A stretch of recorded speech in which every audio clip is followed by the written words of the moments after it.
year. That's like, I don't know, like 2.5 months. I said, let's do it. We can do that. Yeah, we can do that. Because your number one job as a coach is to just believe that anything is possible for the person you're working with.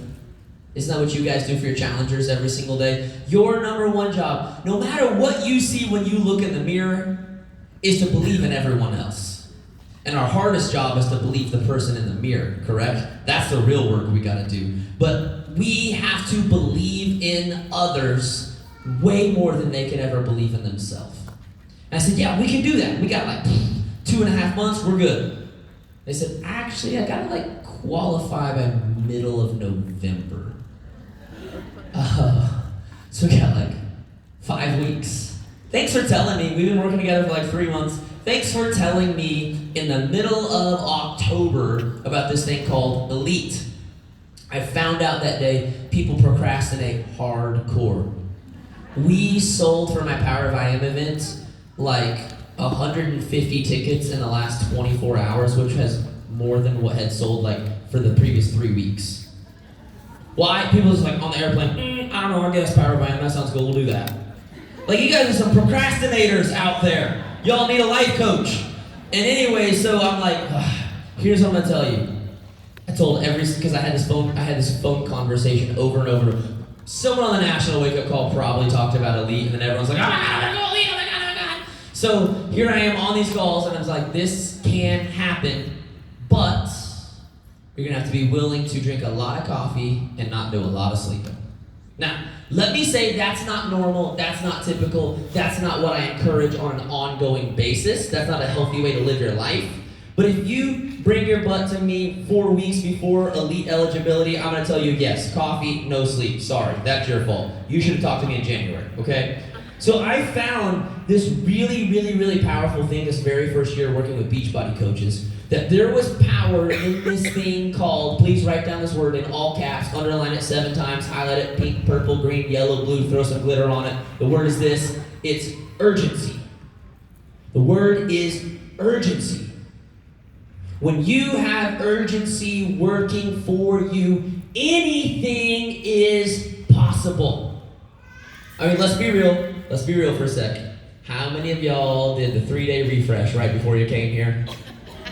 Yeah, half of you are honest, the rest of you are embarrassed. You don't want to raise your hand. How many of you do the 3-day refresh right before the cruise?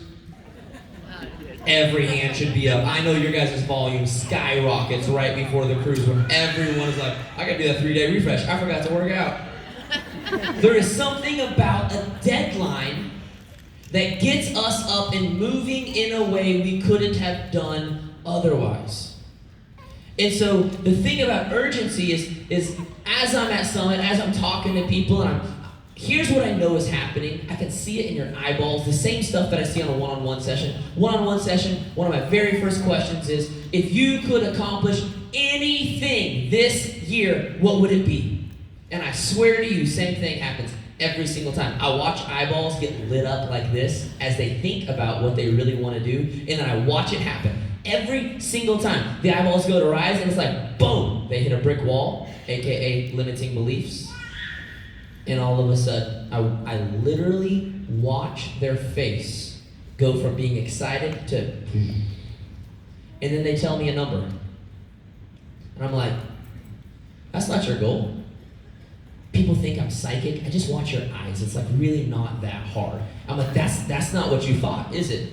Well, I mean, the thing is, and then they give me 15 reasons about how they're getting married like 13 years from now, and how they might be possibly building a house sometime in the near decade, and they've got 1,000 different reasons, and they're like, but what do you, like if you could do it, if I could remove the work, if I could remove the energy and effort it would take, if I could just push all of that out of the way and you could just reach out and grab it, what would it be? And finally they say the number out loud. I'm like, I knew that's what you wanted to do.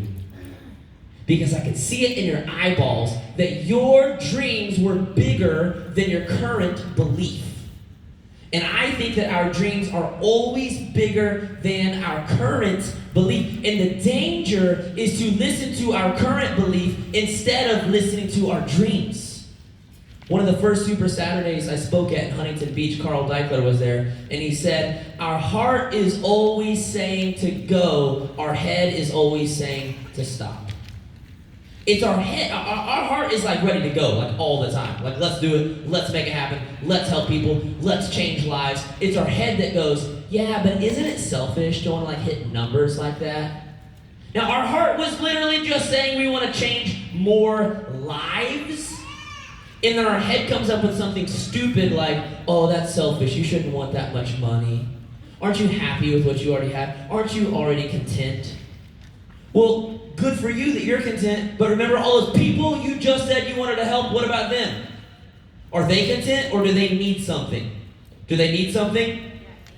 I need a little feedback here. Okay. We do jazz fingers on Zoom because everybody's muted, but you are not muted, so I just need some volume, okay? There are people who need us.